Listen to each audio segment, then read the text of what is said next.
at the opening of Part 2, require explanation of the circumstances that gave them rise. After graduating from college in 1933, the fateful year that saw the advent both of Franklin Roosevelt as president and Adolf Hitler as chancellor, I went to work. As a volunteer, paying jobs did not hang from the trees in 1933, for the American Council of the Institute of Pacific Relations, an international organization of member countries bordering on the Pacific, Britain, France, Holland, the US, Canada, as well as China and Japan.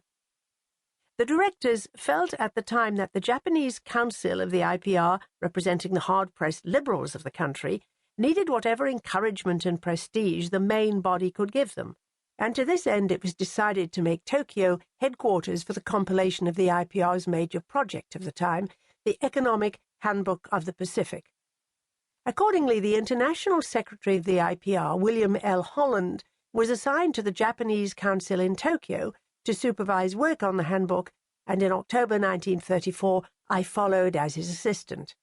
I remained in Tokyo for a year, and after a month's sojourn in Peking, returned home late in 1935 via the Trans-Siberian Railway, Moscow and Paris.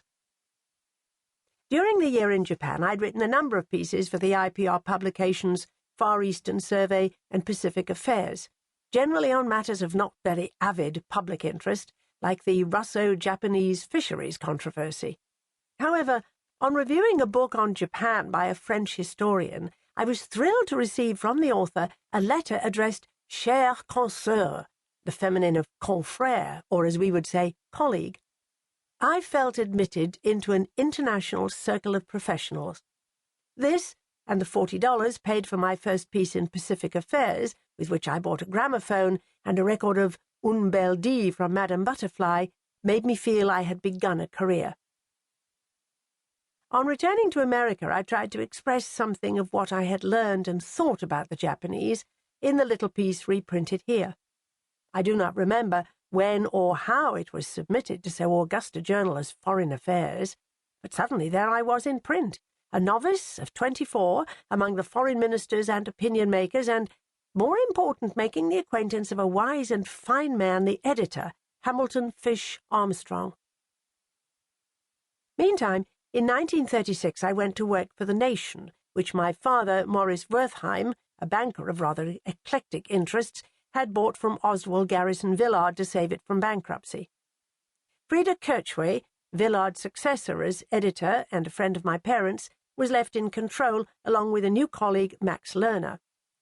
My job at first was to clip and file a far-flung variety of newspapers and periodicals, and gradually to write some of the 200-word paragraphs on current events which appeared each week on The Nation's opening pages.